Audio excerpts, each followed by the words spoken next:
Good morning. Good morning and welcome to Unity of Tallahassee.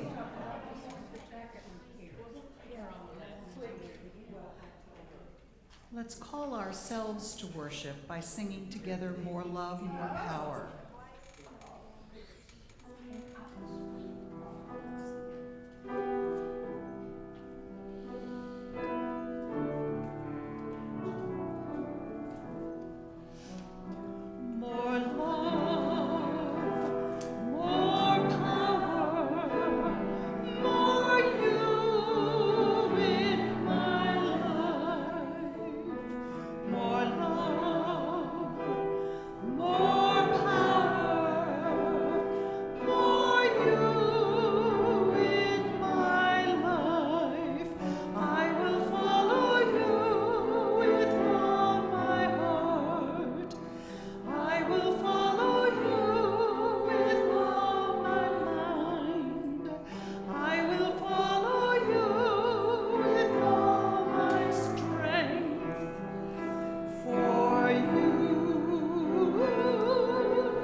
Continuing in this prayerful space, let's bring our hearts together. Let's take some big breaths all the way and slowly let it out. Settle in. Go to that place where we're all connected, where God is. And just be grateful. We are so blessed to have each other and to have this church and to have the lives that we have. Just quietly say to yourself, just thank you, God. Thank you. Thank you to all the efforts that have gotten me here right now in this moment, this present moment. And just silently say thank you again. Thank you. And while we're in this space, again, let's say our opening statement together. There is only one presence and one power in the universe and in my life, God the good, omnipotent. And Roberta, come say the daily word, please.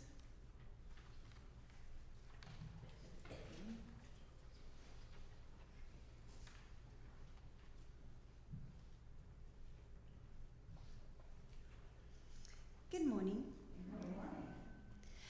Today is beautiful. When I am fully present to life, I find beauty everywhere. Looking up at shimmering stars, walking through a field of marigolds, or sitting by the ocean, I rejoice in the beauty of nature. It truly is a wonderful world. The beauty that delights my senses also lives in me. The presence of God does not just surround me, it is within me also. My divine gifts, along with my talents and unique abilities, make me a beautiful and integral part of the world. When I live into the fullness of my divinity, the expression of my humanity is simply beautiful. I am a radiant spiritual being, an individual of the divine. I honor the presence of God within myself and all others. We are beautiful. Today's verse is from Psalms 27:4. One thing I asked of the Lord that I will seek after, to live in the house of the Lord all the days of my life, to behold the beauty of the Lord. And today's mantra, if y'all, is the world becomes beautiful when I find God in it. Now, if you'll repeat after me. When the world becomes beautiful when I find God in it. Thank you, Roberta. So now let's sing together, because you know you pray twice when you sing. My favorite hymn, 109, Be Thou My Vision. It really is my favorite hymn in the hymnal of certain kinds. This week's favorite hymn, okay. You all rise to your highest and best selves.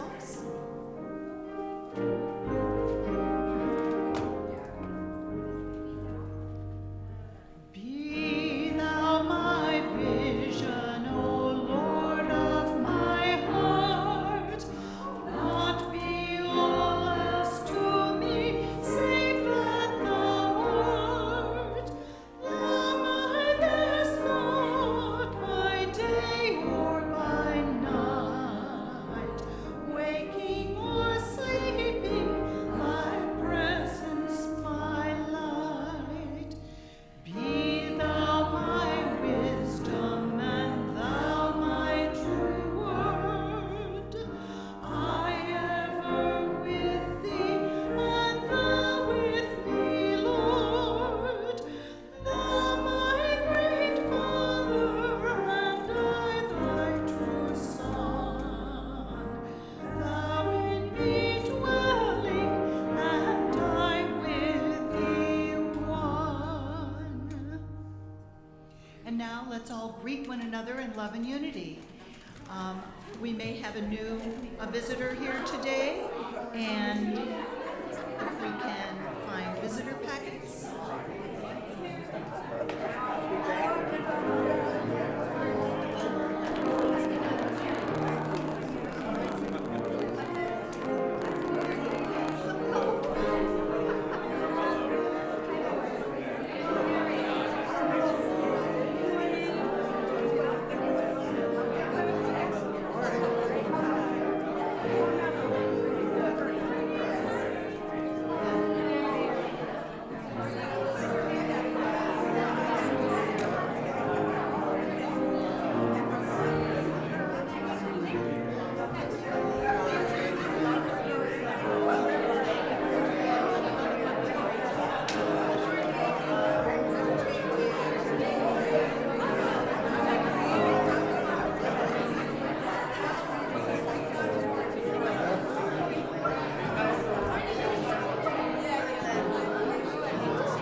Today, 4 months.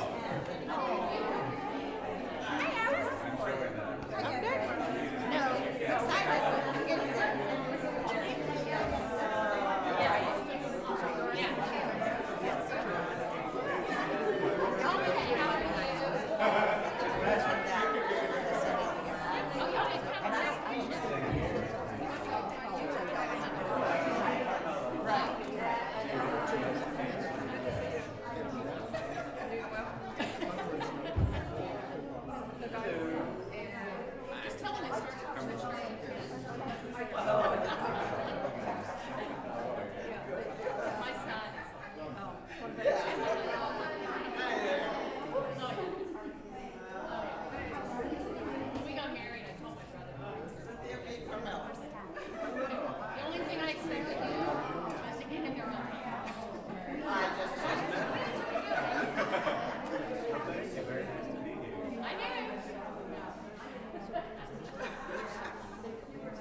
to love and bless our chillins and our Gabrielle.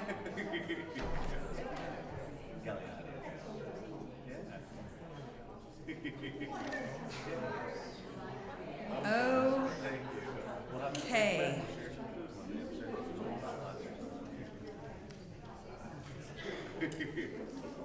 All right. Oh, let's do that. Let's build our love up. Build it up. No one over this one. This are our future. They are children. They are awesome, and we give so much love and gratitude to Gabrielle for holding it down and being awesome.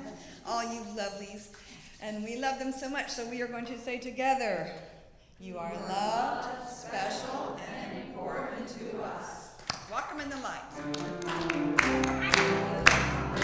We are walking in the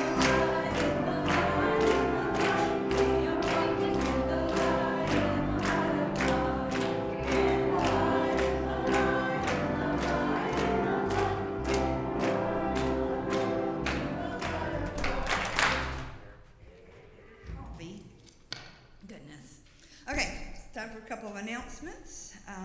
The very first one is anyone visiting with us for the first time, and there is. His name is Carmelo. He's right there. Yay, welcome. He's a shiny one, and we want him back. So there goes a little visitor packet for you, buddy. Thank you, Joel, for bringing him. Choir rehearsal tomorrow night, 7 o'clock, right here. And be sure to look in the bulletin and the flash for ongoing classes. And there's new things. Don't forget our singing meditation, which we've done, I guess, 3 times now. Ryan and Steph have started it, and we come up here every Thursday night, and we sing together, and it's just glorious. And we meditate, and we hang out, and we just get closer to God because we sing twice. We pray twice, rather. Okay, I actually have to read something. The pre-Sunday service meditation at 10:15, and now the change to streaming of our services on YouTube. Thank you, Don Langston. Listen, I live with the guy, and he's been working hard on this stuff and learning it like all on his own. And this coming Saturday, October 4th, Laurel, who's not here today, but y'all know Laurel, should be giving a Reiki class here at the church from 3 till 5. On the back table, you'll find the daily word, along with Unity booklets, prayer request forms, and new member enrollment forms, and old member renewal forms. Is no one not renewed? New people, I invite you to join, and old people got to fill out new stuff. Girls, you don't want Kathy to fuss at you, do you? No, I don't think so. I've never been fussed at by her. Maybe I'm such a good girl. And we have a new lending library at the back of this church. Have y'all seen it in the hallway there? It's Joanna and Mary Beth have done a great job. We're very grateful. And Lisa?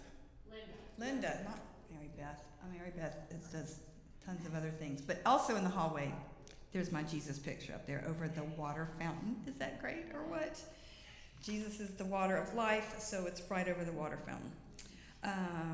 Okay, so Marla is still accepting donations. I believe it will continue for Grace Mission, but she specifically asked if we can get together. They're really in the need of toiletries and also warm weather things. And we know there's some jackets and sweaters and hoodies and things that y'all don't use. So, what's that? Warm clothes. Warm weather. Warm clothes. No, we're saying goodbye to the warm weather. We're done, okay? It's time for balance. So thanks, Marla. Really, thank you for doing that. Refreshments to join the cafe, and y'all can bring stuff for that too. There's a little sign-up sheet. And any other announcements? Are we good? Catherine and June are leaving this Friday for Italy. There's an announcement. So exciting. I'm a little bit jealous. All right. Oh, you're not? I do that. Dadgummit. Ruth. It's hard to be up here sometimes, even though it looks like I really do know what I'm doing. I don't. Okay, it's time for our meditation hymn.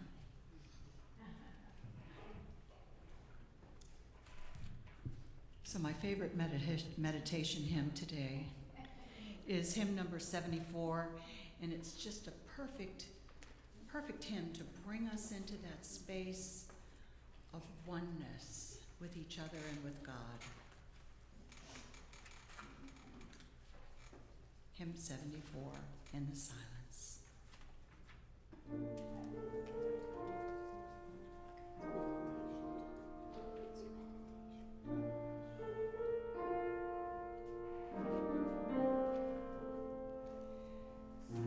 In the silence, there is a sacred place, a secret meeting place. Love is there. In the silence, where every color blends and every rainbow ends, love is there. In the light, now I find that you know peace of mind. In the silence, your path is paved with gold, and all your dreams unfold.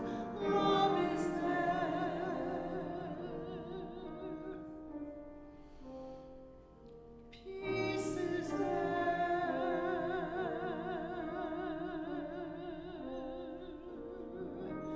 Truth is there.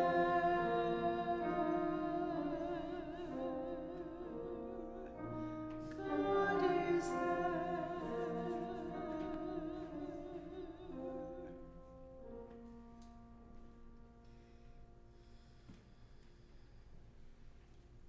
Yes, in the silence.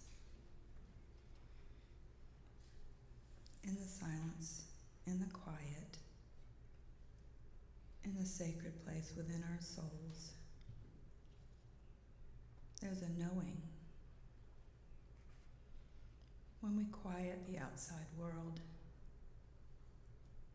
we can find it. Let's find it now. I don't need to remind you of the chaos that's going on in our neighborhoods, in our state, in our world. We're setting that aside. We're going to that place where things are ordered, where they are safe. We are safe.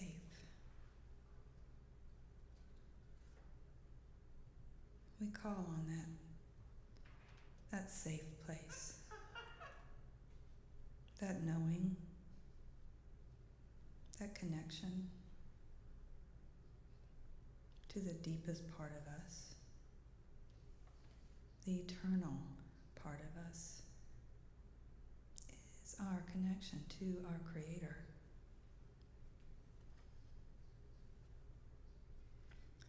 Never born, never died, eternal. This knowing and this consciousness continues beyond this awareness here. So when things get scary, when there is a big unknown, we get quiet and we remember. Let us not forget what we've been given. We have so many tools available to us. Unity teachings are calling on ancient wisdom and knowledge. When you find your heart beating fast, your breathing gets shallow, your mind starts racing, I ask you to please remember what we know.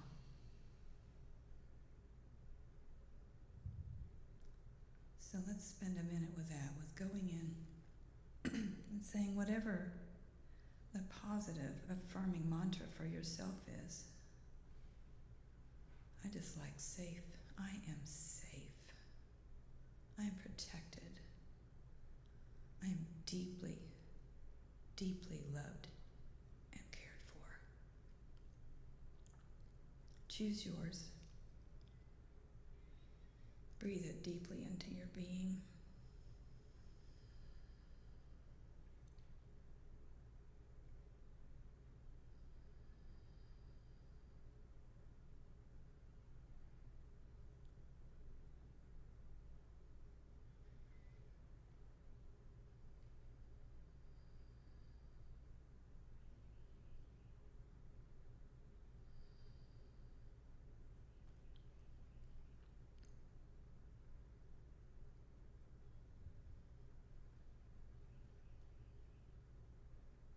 And Father, Mother God, I pray that this knowing, this connection, this remembering is fully ensconced into everyone's hearts here and everyone hearing these words. May we never forget where we came from and what we're capable of, and that we are deeply loved, cared for, protected, and very important to this world. Another big breath and just thank you. Thank you.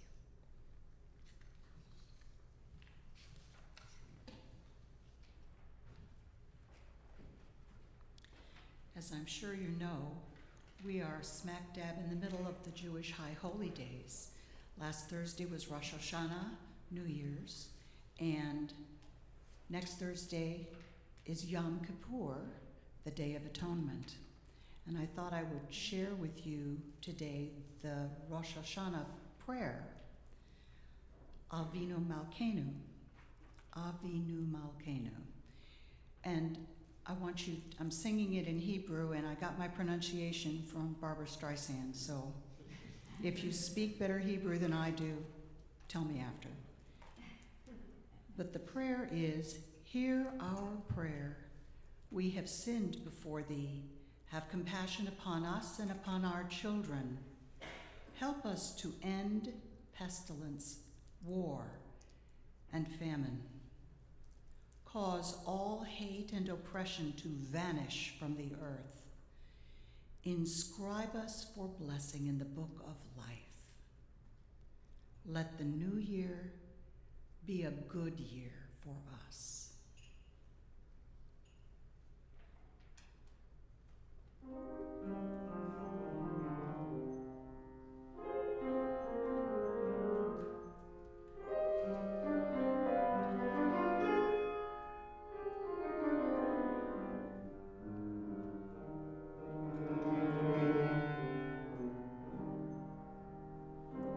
Avinu Malkeinu, Shema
Good morning, everyone. Good morning, Judy. I'm Judy Light. I'm happy to be here again. I love you all. Is that good back there? Okay, thank you. Today we're going to talk about another one of the 12 spiritual powers that humans have that Charles Fillmore, co-founder of Unity, spoke about and wrote a book about, the 12 powers. And it's a power that shapes everything in our lives, often even without our being aware of it. And that's the power of order. Now, when some people hear the word order, they might think of alphabetized spice racks, clean tools all neatly arranged and accessible in the garage, color-coded closets, or finally untangling that kitchen junk drawer contents. But spiritually speaking, order is so much more than tidiness and organization. Unity says divine order is the intelligence of the universe expressing through us, through each one of us, the intelligence of the universe. And you know, it's divine order that each of you is here today. That's divine order. And it guides us into balance, harmony, and flow, even when life looks messy, feels messy. Here's how Charles Fillmore described it in the Revealing Word. He says, the divine idea of order is the idea of adjustment. Adjustment. And as this is established in our thoughts, in our minds, and our affairs, our consciousness comes into exact correspondence with God's perfect harmony, with heaven itself. The metaphysical meaning of adjustment here is the rearrangements of our thoughts according to the divine order of Christ's mind or Christ's consciousness. The rearrangement of our thoughts. So powerful. Divine order isn't about control. It's not about demanding that life match your preferences. It's not about other people behaving in the way you think they should behave, although we think in our minds that our life would be a heck of a lot easier if they did, right? Right. Order is about making inner adjustments, aligning our thoughts with the divine order of Christ consciousness. It all happens right inside us, our choice. We're not creating order, we're aligning with it. We're coming into alignment with a pattern that already is. Unity minister Reverend Paul John Roach tells a story in his booklet, How to Stay Centered No Matter What. Now, in the 70s, he was hitchhiking through Germany, and a kind man picked him up one day to give him a ride, and he invited him home to his house for lunch. When they were eating lunch, Paul looked up at the wall, and he saw a statement there, and it said, chaos is an order we do not yet understand. Chaos is an order we do not yet understand. Now, Roach was in his early 20s then, and he was just starting on his spiritual path. And this statement intrigued him because it spoke not only to the limitation of human understanding, but also to the idea that even what seems arbitrary and chaotic to us can be part of a grander divine plan. The sentence he saw on the wall changed his perspective from then on. He wrote about divine order in the midst of chaos and said, even during challenging times, the possibility for transformation is always there. So always remember that when we're looking at the chaos, feeling the chaos in the world today. Transformation. And Deepak Chopra painted a similar picture. I heard him speak years ago in Gainesville.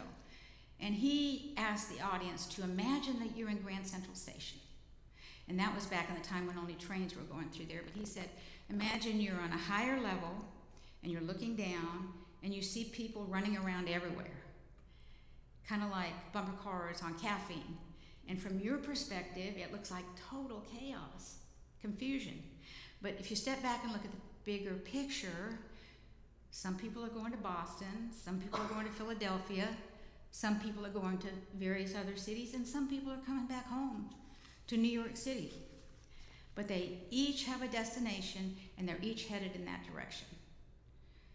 So beneath the appearance, order in what appears to be chaos. That helped me so much when I heard that, to understand chaos in the midst of, order in the midst of chaos.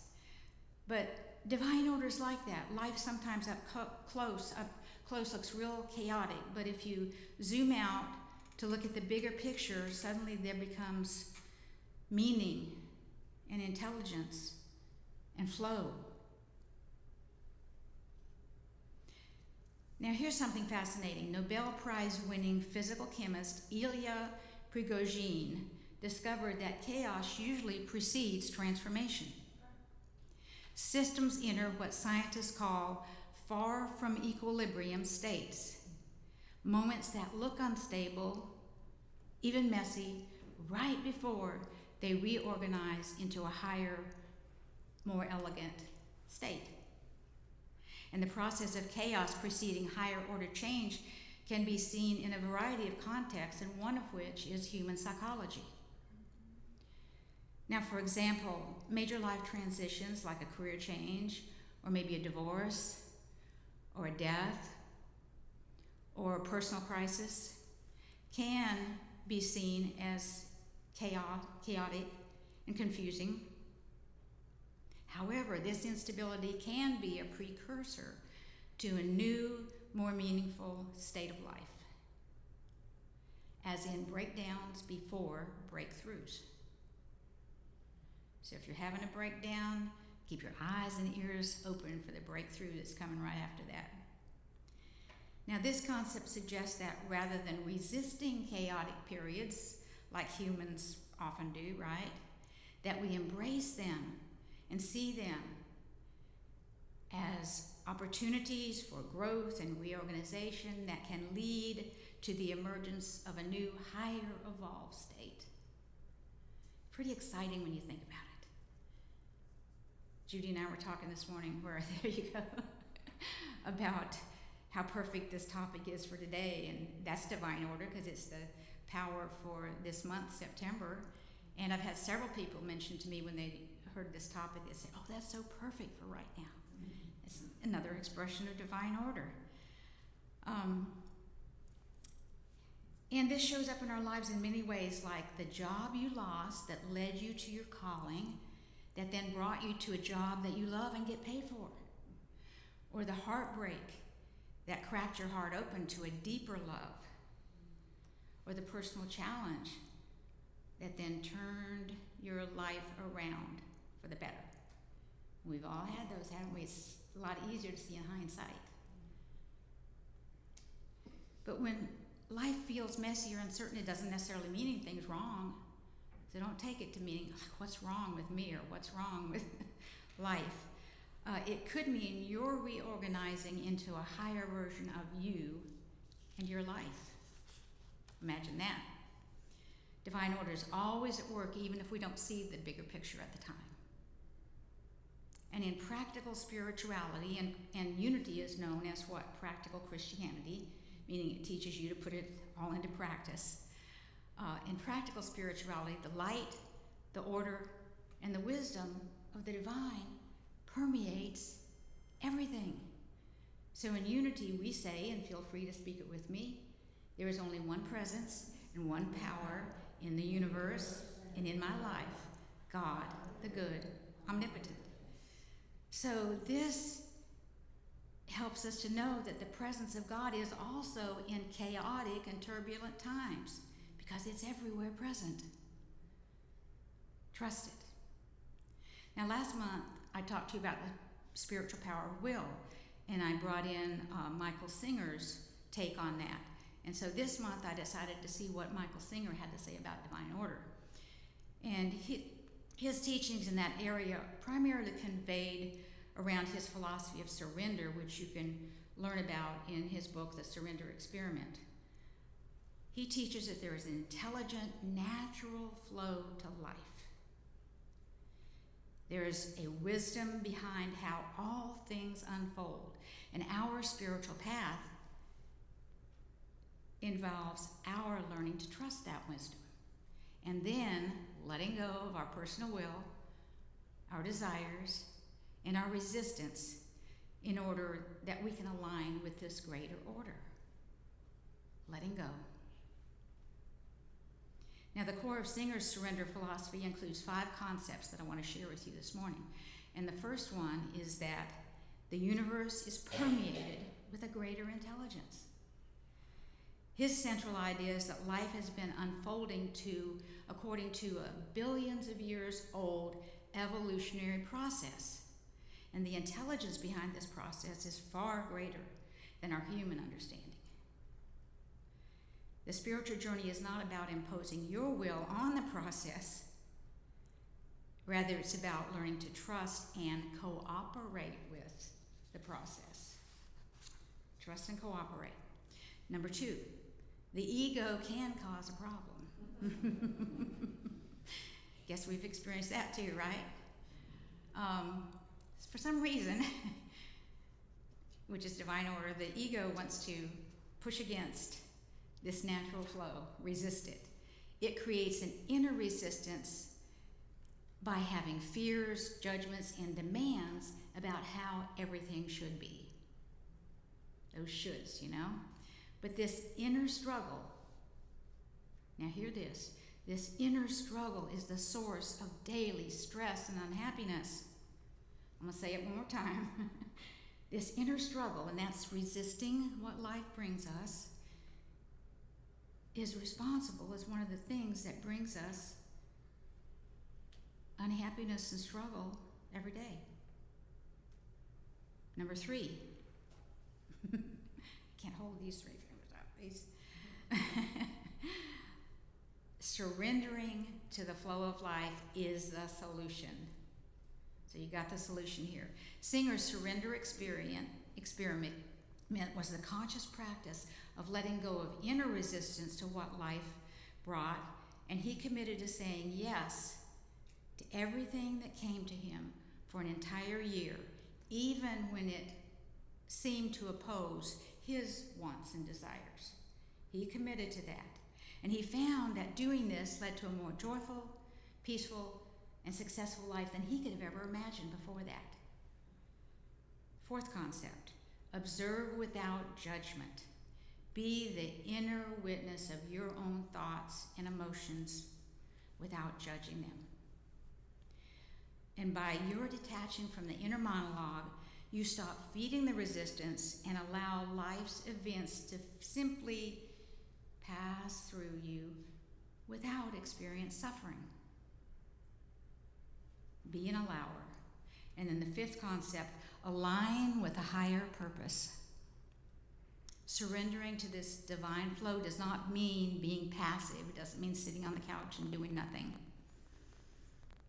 Instead, Singer found that cooperating with it, which sometimes sounds more, easier for us to accept than surrendering to it, cooperating with it, so pick whatever you want, led him to an alignment with a higher universal purpose.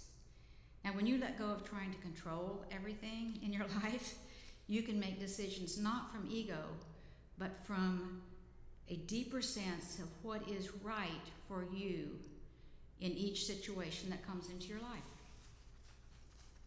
Now let's look at the results of divine order in Singer's experience.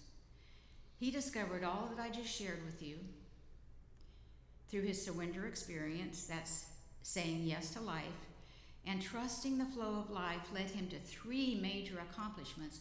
And of course, each of those branched out and led to many, many more. But the 3, 1, he founded the Temple of the Universe, which is in Gainesville, Florida, or near Gainesville, Florida, a spiritual center that's open to all people. Who's been there? Anyone ever visited there? I've been there a couple times, yeah. 2nd, he built a $1 billion software company, Medical Manager, simply from a simple request from a friend to build a piece of software. And then the 3rd major accomplishment, he learned to navigate crises by facing challenges with openness and allowing and positive expectancy instead of with resistance and fear. And wow, does that change one's life? But he reminds us life is always in perfect order. Our suffering comes from resisting what is. I like to think sometimes when I realize I'm resisting, that takes some effort. And it's so easy to let go of, because all you have to do is face your palm to your heart like that and just go like that. And you've let go of resistance. By saying yes to whatever arises, we let go of fighting against life and can experience a deep peace that comes from trusting life's order.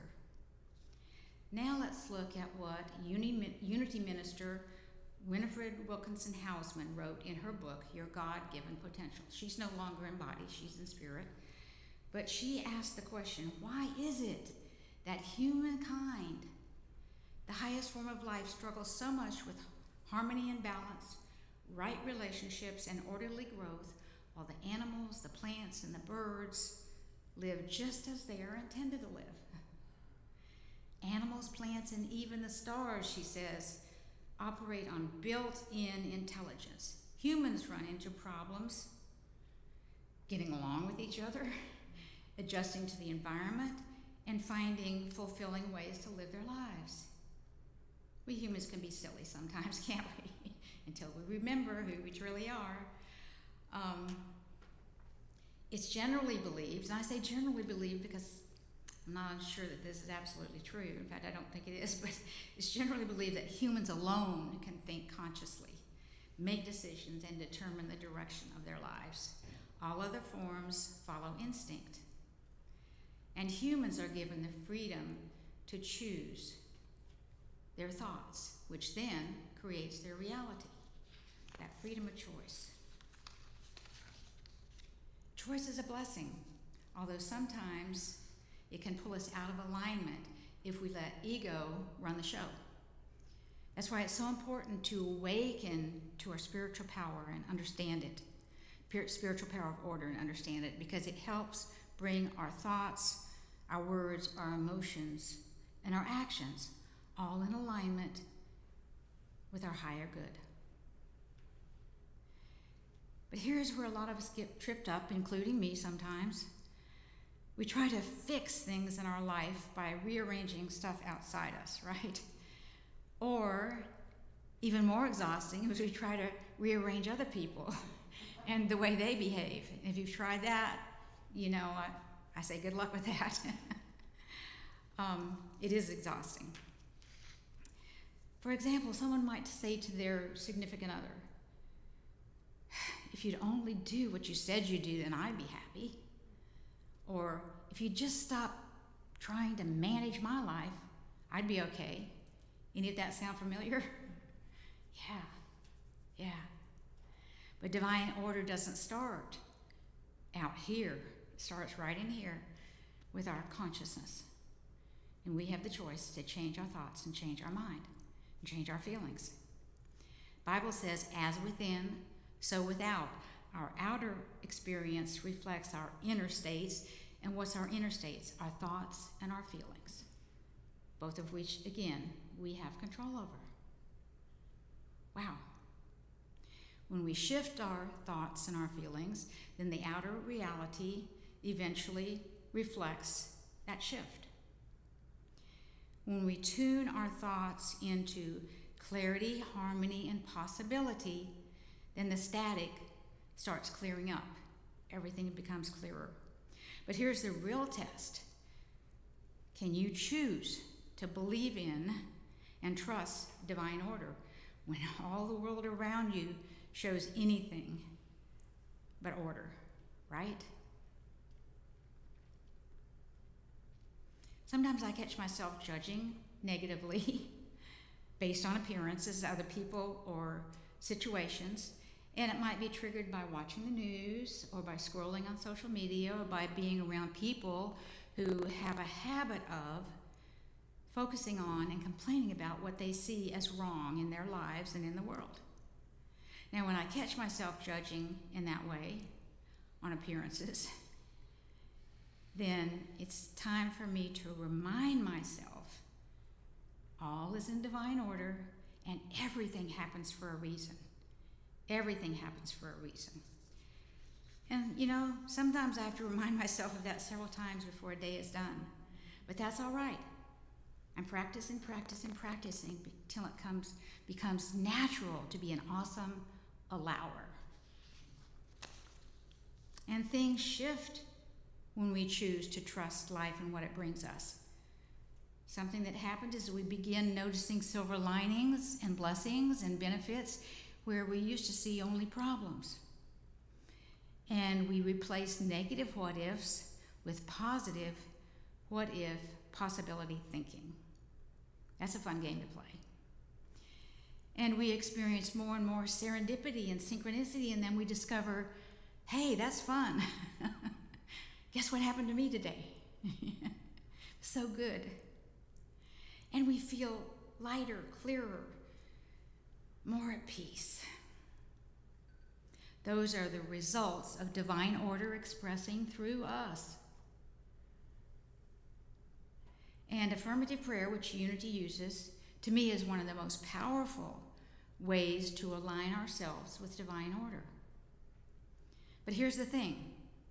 People sometimes dig up their prayers because they don't think anything's happening. So it's like if they were planted a garden and planted their seeds and then they don't see anything happening and they go out and dig it up a little bit each day to see if anything's growing. Well, that doesn't work, does it? We know from experience that that's eventually going to come up for most seeds and come out into the open. But one of my favorite reminders for me is from A Course in Miracles, and that's the statement, patience is natural to those who trust. So if I get impatient, I realize, wait, it's not patience I need more of, it's trust. So I say, Judy, where are you not trusting?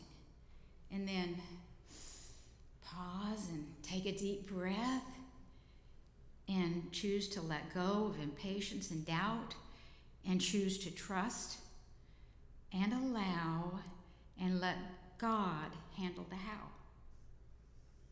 Let God handle the how. Now, divine order is expressed as a prayer seed grows and unfolds in the invisible until it manifests out here into the outer or to the visible. Think about this. What if we chose to trust divine order in all areas of our lives? Now, we might trust it in these areas, but there's these couple areas over there that God probably needs my help, but what if you chose to trust it in all of your life? What if instead of resisting the chaos and challenges, you start looking, becoming curious about the growth that might be hidden in it, or the gifts that it might possibly bring you? What if instead of trying to change or fix other people, that you realized it's time for you to align yourself with God, with the flow of life, with divine order? And what if we stopped judging by appearances and started using spiritual sight, seeing as God sees? And when you trust divine order and live in alignment with the flow of life, guess what? People notice. They might say, I'll have what she's having or what he's having. Your peace and your joy become contagious without even trying. You inspire others to see new possibilities in themselves and for themselves. You start creating positive ripples flowing out in your families, in your friendships, in your work, in your service, in your church, in your community, and in the wider world. There's no limit. And through your example, you become a reminder or a model that someone else needs to take the next step up. Without even trying. No effort, no struggle. That's how transformation happens, one aligned life at a time. And remember, your job is to align your life with God, with Source, with Spirit, with infinite intelligence, with love, whatever you want to call the energy that created everything, and it permeates everything. But divine order isn't something we manufacture, it's something we remember. Divine order is always here, it's always been here, it's always guiding us into greater peace and love and freedom and joy and possibility. So starting today, why not start right now? Let's trust it. Let's allow it. Let's live it. Because, as the Hopi elder philosophy said, we are the ones we've been waiting for. And so it is. Amen.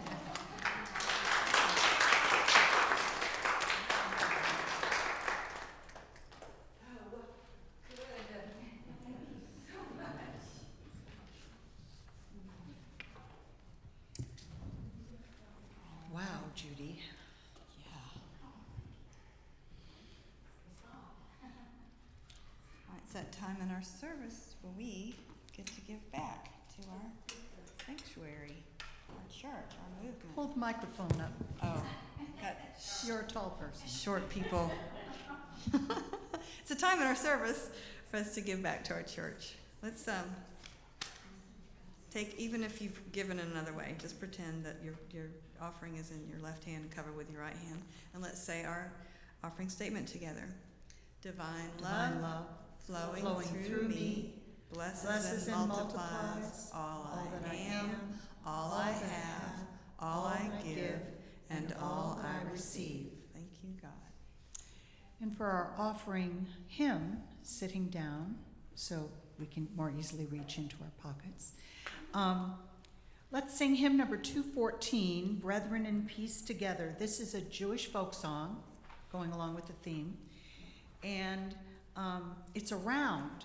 So I call on the choir members who are with us today to start the beginning at part 2. So we sing the first 2 lines together, everybody, and then part 1, and I'll be part 1. Most of us will be part 1. We sing how goodly it is and how pleasant for brethren to dwell together, and then part 2 starts, how goodly it is. And let's have an adventure and see how it turns out. You're any part you want to be. Okay.